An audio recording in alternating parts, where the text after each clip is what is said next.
نحمده ونصلي ونسلم على رسوله الكريم اما بعد فاعوذ باللہ من الشیطان الرجیم بسم اللہ الرحمن الرحیم۔ دنیا بھر میں دیکھنے والے اس چینل کی سماعت کرنے والے حضرات، آج کا ہمارا موضوع بہت اہم ہے۔ ہمارے معاشرے کا ہر دوسرا فرد داڑھی منڈانے کے، ترشوانے کے، کلین شیو کرنے کے درپے ہے اور اس کا شوقین ہے، اور اس سلسلے میں جو کئی لوگ کئی بہانے بناتے ہیں یا کئی اعتراض کرتے ہیں، آج ہم ان کے جوابات آپ کی خدمت میں عرض کرتے ہیں تاکہ اللہ کریم اپنے فضل سے ان بھائیوں کو ہدایت عطا فرمائے۔ دیکھیے آقا علیہ السلام کا فرمان، آف اللحا و اشرب الشوارب خالف الیہود والنصارى۔ آقا علیہ السلام نے فرمایا کہ اپنی داڑھیوں کو بڑھاؤ اور اپنے مونچھوں کو پست کرو، یہود و نصارہ کی اس میں مخالفت ہے، خوب ڈٹ کے کرو۔ اب دیکھیں، اعتراض کی گنجائش ہی نہیں رہتی، کوئی ہلے بہانے کی گنجائش ہی نہیں رہتی۔ آقا علیہ السلام کا جو بھی عمل ہے، سائنس، طب اور جدید میڈیکل جو ہے، اس کے فوائد ہی فوائد کو بیان کر رہے ہیں، کسی نے بھی نقصان کو بیان نہیں کیا۔ تو اتنا ہی کافی تھا حضور کا فرمان کہ اس میں یہود و نصارہ کی مخالفت ہے، ڈٹ کے کرو جی۔ لیکن اس کے باوجود پھر اعتراض، پہلا اعتراض یہ ہے جی کہ اگر داڑھی رکھ لو تو پھر رشتہ نہیں ملتا، شادی نہیں ہوتی، وغیرہ وغیرہ طرح طرح کی باتیں۔ دیکھیں بھائی، یہ بات بالکل غلط ہے۔ کیوں؟ کیا انبیاء علیہ السلام کو رشتے نہیں ملے تھے؟ سارے نبیوں نے شادیاں کی ہیں سوائے یکشا علیہ السلام کے۔ ہر نبی کی یہ سنت ہے، فقط سید الانبیاء کی سنت نہیں ہے بلکہ ہر نبی کی سنت ہے، اور ہر نبی نے جو ہے اس طریقے کو نبھایا ہے، تو لہٰذا یہ عذر بالکل غلط ہے۔ نمبر 2، آقا علیہ السلام نے فرمایا کہ تنکح المرأۃ لاربع، لمالها ولحسبها ولجمالها ولدینها فاظفر بذات الدین تربت یداک، متفق علیہ۔ فرمایا عورت سے نکاح 4 وجوہ کی بنا پر کیا جائے، اس کے مال کی بنا پر، اس کے حسب و نسب کی بنا پر، اور اس کے جمال کی بنا پر، اور اس کی دین داری کی بنا پر۔ فرمایا دین داری کو جو ترجیح نہیں دے گا اس کے ہاتھ خاک میں مل جائیں۔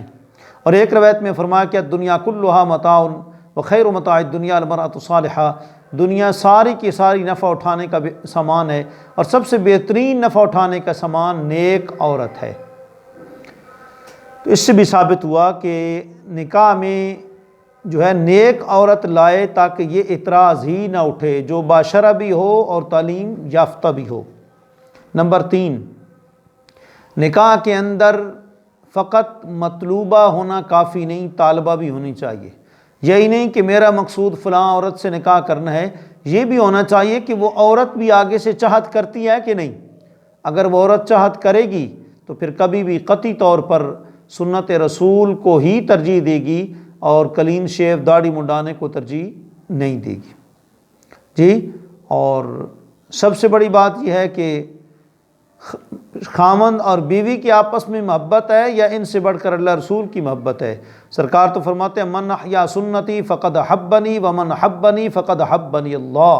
فرمایا جس نے میری سنت کو زندہ کیا، صحیح معنوں میں اس نے مجھ سے محبت کی، اور جو میرا محبوب بنا وہ اللہ کا محبوب بن گیا۔ کچھ بھائی یہ اعتراض کرتے ہیں، تو بہرحال یہ تو آپ سمجھ گئے کہ وہ مطلوبہ نہیں، اگر طالبہ ہے تو پھر سچی طالبہ ہونی چاہیے، کاذبہ نہیں ہونی چاہیے، صادقہ ہونی چاہیے۔ جب سچی تابی ہوگی، جب جس کا قرآن نے کہا ہے فانکحوا ما طاب لکم من النساء مثنی وثلاث ورباع، اس سے نکاح کرو جو شریعت کے مطابق ہو۔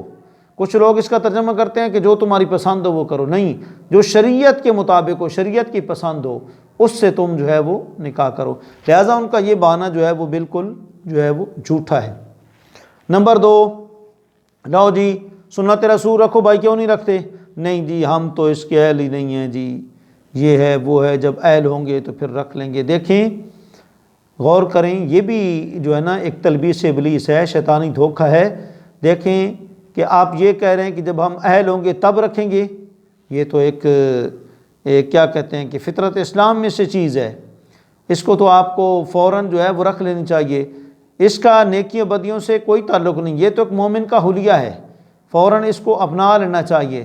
ہاں اگر آپ برائی کرتے ہیں تو وہ ایک نہیں اور بھی کئی برائیاں کرتے ہوں گے، وہ ایک آپ کا الگ مسئلہ ہے اس سلسلے میں۔ دوسرا یہ وَلِكُلٍّ دَرَجَاتٌ مِّمَّا عَمِلُوا، ہر ایک کو اپنے عمل کے مطابق درجے ملیں گے۔ جب تک آپ داڑھی نہیں رکھ لے اور اپنی نااہلی ثابت کر رہے ہیں، غلط بات ہے، اتنی دیر تک آپ کے اعمال میں کمی آ رہی ہے، اور جتنا اعمال میں کمی ہوگی اتنی جنت سے جو ہے وہ کیا دوری ہوگی۔ تو اس لیے آپ کو چاہیے کہ فوراً آپ اس جو ہے وہ کیا کہتے ہیں کہ جھوٹے بہانے سے رجوع کریں، اور بلا کسی وجہ کے فوراً اس کو سنت رسول کو جو ہے وہ قبول کریں۔ اور کچھ لوگ یہ بھی بہانہ کرتے ہیں، لو جی داڑھی رکھنا سنت ہی ہے نا، کوئی فرض واجب تو نہیں ہے۔ دیکھنا بھائی، غور کرنا، ایک سنت بمعنی سنت ہوتی ہے، اور ایک سنت بئی معنی ہوتی ہے کہ اس کا ثبوت اس کا ثبوت فعل رسول سے ہے اور حدیث سے ہے، قرآن سے نہیں ہے۔ جیسے نماز عید کو سنت کہا جاتا ہے، بعض رات وطر کو بھی سنت کہتے ہیں، اس کا یہی مطلب ہے کہ یہ وہ سنت ہے کہ جس کا حدیث سے وجوب ثابت ہے۔ تو اس لحاظ سے جیسے کہتے ہیں نماز عید سنت ہے بمعنی، یعنی سنت ایسی کہ اس کا سنت سے ثبوت ہے، اس کا لزوم جو ہے وہ سنت سے ثابت ہے۔ تو یہ اس کا جو ہے وہ معنی ہے۔ دوسرا، کچھ لوگ یہ بھی بہانہ کرتے ہیں کیا کہ سارا اسلام داڑھی میں پڑا ہوا ہے جو ہم داڑھی رکھیں، تو بھائی عرض ہے کہ داڑھی شاعر اسلام میں سے ہے، داڑھی شاعر اسلام میں سے ہے۔ اللہ تعالیٰ نے داڑھی رکھنے کا آقا علیہ الصلوۃ والسلام کو حکم دیا، آقا علیہ الصلوۃ والسلام نے صحابہ اکرام کو، صحابہ اکرام نے تابعین کو، اور تابعین نے تبع تابعین کو، اور اہم مجتہدین کو، اور یوں یہ سلسلہ جو ہے وہ آگے چلتا آیا۔ تو گویا سب بالغ مسلمان مردوں کی یہ شناختی علامت جو ہے اختیار کر جانی چاہیے۔ تو دین اسلام کے ذریعے اللہ تعالیٰ نے بہت سارے جو ہے وہ احکامات اور فرامین دیے ہیں، ان میں سے کسی ایک حکم یا فرمان پر عمل کرنے سے دیگر احکام جو ہے وہ ادا نہیں ہوتے، یعنی ان پر عمل نہیں ہوتے۔ اسی طرح ہر حکم پر عمل کرنے کا ایک وقت، محل اور مناسب وقت ہے۔ مثلا داڑھی آنے کی ایک عمر ہے، یعنی عمر کا ایک مخصوص حصہ ہے، اس سے پہلے داڑھی نہیں آتی۔ اسی طرح نماز کی مخصوص اوقات ہیں، اوقات سے پہلے بندہ نماز جو ہے وہ نہیں پڑھ سکتا۔ تو لہٰذا یہ شاعر اسلام کی وجہ سے جو ہے وہ ہر مومن کی نشانی ہونی چاہیے۔ کچھ لوگ یوں کہتے ہیں لو جی ابھی ہماری بہت ذمہ داریاں ہیں، داڑھی رکھ لیں گے تو ذمہ داریاں جو ہے وہ بڑھ جائیں گی، ابھی ہم ذمہ داری اٹھانے کے قابل نہیں۔ تو ان کی خدمت میں عرض ہے کہ داڑھی تو بہت دور کی بات ہے، ابھی تو آپ پر انسان ہونے کے ناطے بھی کئی ذمہ داریاں ہیں، اور کئی ذمہ داریاں جو آپ پوری نہیں کرتے ایز اے مسلم۔ تو اگر جواب نفی میں اور یقیناً نفی میں ہے تو خود کو پہلے انسانیت اور پھر اسلامیت سے جو ہے خارج کرنا چاہیے، اور داڑھی کا مسئلہ تو ہم جو ہے وہ بعد میں حل کریں گے۔ اور کچھ لوگوں کا ایک اور بھی اعتراض ہوتا ہے، وہ کہتے ہیں لو جی داڑھی رکھنے والے تو مکار ہوتے ہیں اور دھوکہ دینے کے لیے سکہ صورت بنا کر سامنے آتے ہیں۔ اللہ اکبر! اس سے یہ ثابت ہوا کہ آپ نے بھی سمجھ لیا کہ داڑھی رکھنے والا بندہ ایک سکہ ہوتا ہے۔ دیکھیں نماز اور روزہ کئی لوگ کرتے ہیں، اس کے باوجود بھی جو ہے وہ دھوکے کرتے ہیں۔ دیکھیں آقا علیہ الصلوۃ والسلام کے زمانہ اقدس میں کئی لوگ منافق تھے اور اسلام کا اظہار کرتے تھے، نمازیں پڑھتے تھے، سارا کچھ کرتے تھے، تو مسلمانوں کو ان سے دھوکہ ہوتا تھا، مگر ان کے دھوکے کی وجہ سے یہ نہیں کہا جا سکتا کہ مسلمان دھوکے باز ہیں، دھوکے باز اور منافق ہوتے ہیں، بلکہ یوں کہا جائے گا کہ بعض دھوکے باز بھی مسلمان بن جایا کرتے ہیں۔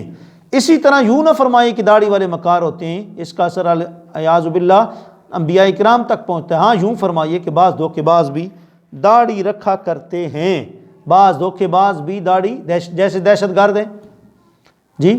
اچھی چیز تو بہرحال اچھی ہے، چاہے کیسے ہی برے کے پاس کیوں نہ چلی جائے، لہٰذا ہمیں داڑھی کا یہ بہانہ جو ہے نہیں بنانا چاہیے، بلکہ ہمیں جو ہے وہ داڑھی رکھنی چاہیے۔ اور کچھ بھائی یوں بھی کہتے ہیں کہ داڑھی اس سے منڈاتے ہیں کہ داڑھی بہت عزت والی چیز ہے اور ہم اس کے اہل نہیں ہیں، جب پورے نیک ہو جائیں گے تو پھر ہم داڑھی رکھیں گے۔ یہ بھی تلبیس ابلیس ہے، یہ بھی شیطان کا بہانہ ہے۔ جب تک آپ داڑھی نہیں رکھتے تو آپ کے عمل میں تو کمی آ رہی ہے، وَلِكُلٍّ دَرَجَاتٌ مِّمَّا عَمِلُوا، جنت تو اعمال کے مطابق ملے گی۔ تو لہٰذا یہ خیال جو ہے بالکل درست نہیں ہے، یہ سارا شیطانی وسوسہ ہے۔ شیطان ان کو یوں بھی کہہ سکتا ہے کہ تم ہندو ہو جاؤ، تم مسلمان ہو جاؤ، جی، کیونکہ اسلام جو ہے کیا کہتے ہیں بہت عزت والی چیز ہے، جی تم اب عزت کے قابل نہیں ہو، لہٰذا تم یہودی ہو جاؤ، ہندو ہو جاؤ، عیسائی ہو جاؤ، لیکن ایسا نہیں کرتے۔ تو لہٰذا ہمیں اس سلسلے میں کوئی بہانہ نہیں کرنا چاہیے، بغیر مکاری اور تلبیس ابلیس اور دھوکے بازی کے ہمیں سنت رسول سمجھ کر رکھنی چاہیے۔ آقا رحمت صلی اللہ علیہ وآلہ وسلم کا یہ فرمان کافی ہے، من تمسک بسنتی عند فساد امتی فلہ اجر مئۃ شہید، فرمایا میری سنت جس وقت مٹ رہی ہوگی، جو اس وقت میری سنت کو زندہ کرے گا، اللہ کریم اسے 100 شہیدوں کا ثواب عطا فرما دے گا۔ تو لہٰذا یہ تو بڑا ایک درجات کا باعث ہے، اور اللہ کا کرم ہے کہ داڑھی جو بندہ رکھتا ہے گرمیوں میں یہ حصہ اس کا ٹھنڈا ہوتا ہے، ہارٹ اٹیک نہیں ہوتا، اور سردیوں میں یہ حصہ گرم ہو جاتا ہے داڑھی کی برکت سے۔ اللہ کریم ہمیں اس کے فیوز و برکات سے مستفید و مستنیر ہونے کی توفیق عطا فرمائے۔ آخر دعوانا الحمدللہ رب العالمین۔